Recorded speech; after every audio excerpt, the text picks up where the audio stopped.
Adobe Photoshop সিসিতে আপনাদের সবাইকে স্বাগতম।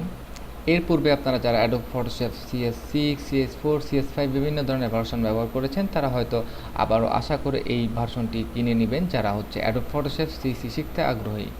এখানে দুটি পার্ট আমরা বিভক্ত করেছি, একটি এসেনশিয়াল আর একটি হচ্ছে অ্যাডভান্স। অনেকে হয়তো সিসি ব্যবহার করেছেন তাদের জন্য অ্যাডভান্স, এবং অনেকে হয়তো 7 অথবা 8 ফটোশপ ব্যবহার করেছেন, অনেক পুরনো ভার্সন, এবং তারা নতুন করে অ্যাডোব ফটোশপ সিসি শিখতে চাচ্ছেন। সেক্ষেত্রে আপনি এসেনশিয়াল থেকে শুরু করতে পারেন।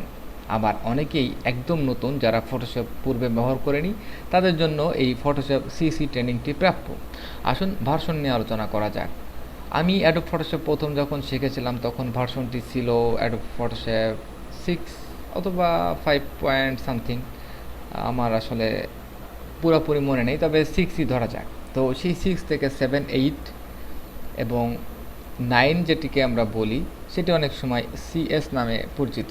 আবার 10 যে ভার্সনটি রয়েছে সেটি CS2 অথবা সামথিং হতে পারে।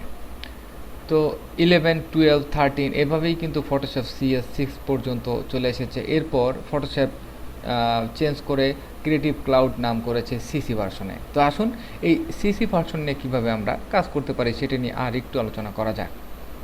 এসেনশিয়াল গাইডগুলো যখন আপনারা দেখবেন তখন অবশ্যই মনে রাখবেন যে অ্যাডোব ফটোশপ সিসির যে বেসিক যে টুলগুলো আপডেট হয়েছে, মেনুগুলো আপডেট হয়েছে বা অপশনগুলো আপডেট হয়েছে, এগুলোর দিকে আপনি একটু খেয়াল রাখলেই চলবে।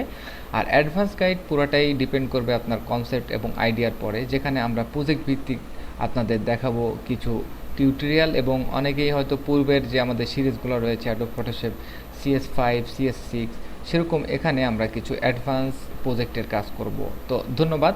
আমরা নেক্সট ক্লিপ থেকে আসুন তাহলে অ্যাডোব ফটোশপ সিসি নিয়ে এসেনশিয়ালভাবে শুরু করি আমাদের প্রথম টিউটোরিয়ালটি।